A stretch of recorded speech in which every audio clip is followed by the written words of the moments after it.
स्वाधीनतार 74 वर्ष और 24 वर्षर शासन पर भी आदिवासी अंचल में पीवा पानी विद्युत भली मौलिक सुविधा करि नहीं बीजेडी सरकार। पीवा पानी टिकक निकटस्थ बैतरणी नदी चुआ खोली शोष मेटाऊंट ग्रामवासी। विद्युत कथा न कही पाही भल।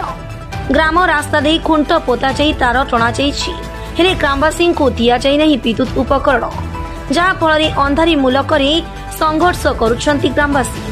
निर्वाचन बेले नेताए आसुछंती सब प्रतिश्रुति देउछंती, भोट पर सबू भूली जाउछंती। एभली देखिबाकु मिलिछि जोड़ा पौरपालिका 13 नंबर वार्ड सरकी तलिया ग्राम रे। देखंतु ए रिपोर्ट।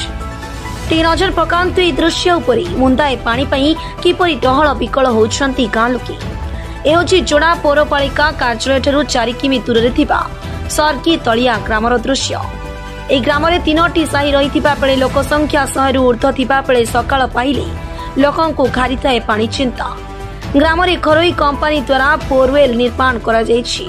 ए बोरवेल टी अधा ओली पानी आसे तो अधा ओली पानी आसे नहीं। पौरपालिका पक्षरु 3टी नलकूप दिया जायथिबा बेले 2टी अचल होई जायथिबा बेले गोटे नलकूप रे बाहरुछि हळदिया पानी। एने बारंबार अभियोग करथिले सुधा केही सुनिबाकु नाहंती। बाध्य होई एई बैतरणी कूल रे चुआ खोली पानी पी विभिन्न रोगाक्रांत होइतिबा कहिसंती ग्रामवासी। सेपरि गां दे निकटस्थ पार्क निर्माण पई विद्युत खुंट लगा जाई तार टणा जाइछि हेले घर को घर दिया जाई नहीं विद्युत संचोग। बैतरणी नदी रु पिउछु चुआ करके से नदी साइड रे जो जगह रे टिके बाली जगह अछि से जगह रे चुआ करके पिउछु। से पानी भी बहुत शीघ्र सुखी जाए, जणे पर जणे बहुत लेट जगी की पिउछु। जे ठीक साइड रे नलकूप मखन कुआ नाही छथि। नलकूप से गोटे नि बना हिची से नलकूप रे भी पानी हळदिया हो जाउछि। पानी टिके नै घर रखला पर हळदिया हो जाउछि। से पानी वासना होछि पी हो नै। सेति पई नदी रु आसकी नउछु। ए नै कि 10-15 वर्ष होई जिवो। आमे आसला बोल तो ए नदी रु पिउछु। हां कहितलु ले से माने हां कर दे बोली कहबे ले किछि करनांती। तो ए जो पानी पिउछु कोन सब असुविधा होछि? ए पानी पी की सब ज्वर झाड़ा बांती रोग बेमार रे पडुछ। पानी तो नाही आ टांकी पांगी जाइछि। गुटे टांकीटा अछि जे सेटा हळदिया पानी बाहर होई आ। एटा केते दिन लाले एमती पानी पिउछ? हेलानी 10-15 वर्ष केते हेलानी। आमे तो जंती बाई करी आसु से गेंदर पानी नदी रु पिउछु। आ वर्षा मास रे तो से ये पानी गानी पिउछु आ बड़ा पानी गानी आ। अच्छा ए बाबत को काको किछि कहितलो जे हमर पानी असुविधा अछि की बोल करी कर दिया बोल करी? जेते आश्चन म्युनिसिपालिटी वाला का भी जणा होछि ले भी तो किछि करते नै आ। ताले ए जो पानी पिउछ एटा कोन सब असुविधा होछि? ज्वर पर सब किछि होछि, गाबी होछि, काचो कुंडिया सब किछि होछि आ। हमर पानी भी दरकार आ सब किछि कर दोन को आ।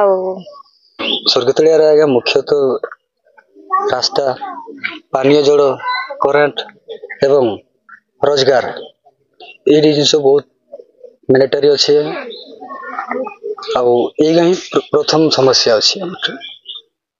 लाइन टोना है जिबरा लाइन आया सेटा पार्क पई आसीथिला किंतु पार्क आया प्रथम हम जानवा दरकार जे पार्क हमर मुख्य समस्या कि ना हमको घर प्रति जो लाइट टाइबा कथा सेटा हमर मुख्य समस्या। सेटा हम म्युनिसिपालिटी जानवा दरकार जे पार्क लाइन न गले भी हमर चली जीवो किंतु घर को जदी लाइन न मिलला तो अंधार हमें केते दिन रहइबा। वर्तमान तो आ डिबरी जडुनी क्या लंठन व्यवस्था सेटा दूर हो गलानी। तो जेहेतु आम मॉडर्न नहीं गलुनी करेंट जदि एपर्यंत हमको आसी नहीं ए जगह को तो आम कौन कह सरकार को आम या जनाऊँ जे प्रथम तो हमको करेंट दरकार। ए गाँव पानीय जल समस्या नुहे ना अच्छी विद्युत संयोगीकरण ना मिलुची विशुद्ध पानीय जल, शिक्षा और स्वास्थ्य कथा न कहिबा फल। समस्या गुड़िक देखिले अनुमान करी हुए सरकार दृष्टि आढ़ुआल रही जाइछि कि ए अंचल खरादिन पानी समस्या सहित विद्युत समस्या लोकों कष्ट को द्विगुणित करिछि। पूर्वरु एई ग्राम रे छात्र छात्री मानक पई एक प्राथमिक शिक्षा केन्द्र रे अध्ययन करुथिले, तेबे किछि वर्ष हेबो ताहा मध्य बंद होई पड़ी रहिछि। बाध्य होई 2 किमी जंगल रास्ता दे छात्र छात्री माने अध्ययन पई जाउथिबार देखा जाइछि। ग्रामर 3टी साही रे 2टी मात्र परिवार प्रधानमंत्री एवं आवास योजना पाइथिबा बेले अन्य परिवार गुड़िक आवास योजना वंचित अछंती। सेपटे पौरपालिका निर्वाही अधिकारी एवं विद्युत विभाग अधिकारी दृष्टि आकर्षण करिथिलु। तुरंत एरा समाधान कराजियो बोली प्रतिश्रुति दैछंती। असुविधा तो सहीटा आमर रहा आमर लाइन पानी आउ रास्ता आउ आमर रहा आमर ना जमती विधवा माने आमर या माने तांकर भत्ता पता भी सेवा भी कहले कि काउंसिलर 5 चेयरमैन कहले कि काई अब काउंसिलर भी काको भी चिन्हले नहीं कि विधवा वाला भी भत्ता भी पाउनांती बुढ़ी बुढ़ा माने कई पाउनांती आगर मुख्य समस्या देखा होची पानी जलटा पानी जल केमती बाहर करछन पानी जल कोड़े आमर नदी रे आणचंदी नदी रे आणचंदी बहुत कचड़ा पानी एटा भी सेटा की कोन कोनती सेटी या करके सब पाबो तापर बहुत मुश्किल आ लाइन कथा पूरा कहीं आ से माने तो कहले म्युनिसिपालिटी जाई कि से माने कहले कि एटा तो तुमर तो पार्क पई दिया छै तुम पई तो लाइन दिया नहीं जे सेटा कहले कि आउरी से म्युनिसिपालिटी कहले कि इलेक्ट्रिक ऑफिस जाउन तो बोले सेठी कहले इलेक्ट्रिक ऑफिस कहले कि ऑफिस रे बड़ बाबू कहले कि तुमर तो सोलार दिया छै जे मु कहले सेते बड़ हमर सोलार तो सेटा तो बाहर दिया छै बाहर आलो होची भीतर तो नहीं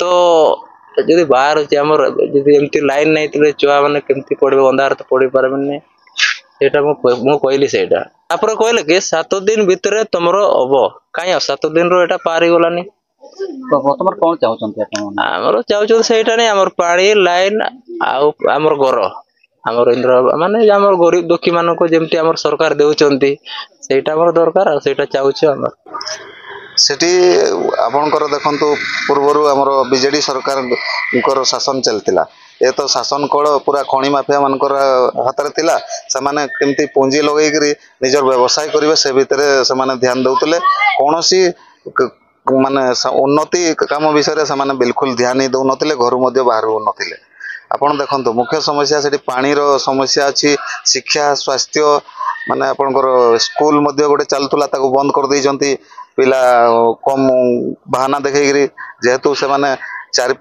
3 ରୁ 4 किलोमीटर जंगल रास्ता देकर आसले खंडपाणी स्कूल को आसबे से छोट छुआ माने से स्कूल अधारू बंद हो जाउची आपनकर अनेक शिशु अपपुष्टिर शिकार विगत दिन रे आपण माने जानिचंती एबे मध्ये तार कोनोसी सुधार आसी नै सेटा हमर विद्युतीकरण पई एबे योजना टेकअप करा हिची एतो जानिचंती एबे थिला इलेक्शन कोड ऑफ कंडक्ट लागिथिला सेति पई हमर डिले हिची एबे हमर परे हमें एबे टेकअप करिवो और सेटा करा जिवो बहुत जल्दी जदि लाइन माने टणा हेथिबो घर को घर जदि खुंट लाइन टणा हेथिबो ताले तो कनेक्शन बहुत जल्दी हेजिवो। जुड़ारू रमेश चंद्र महापात्रंक रिपोर्ट संघर्ष टीवी।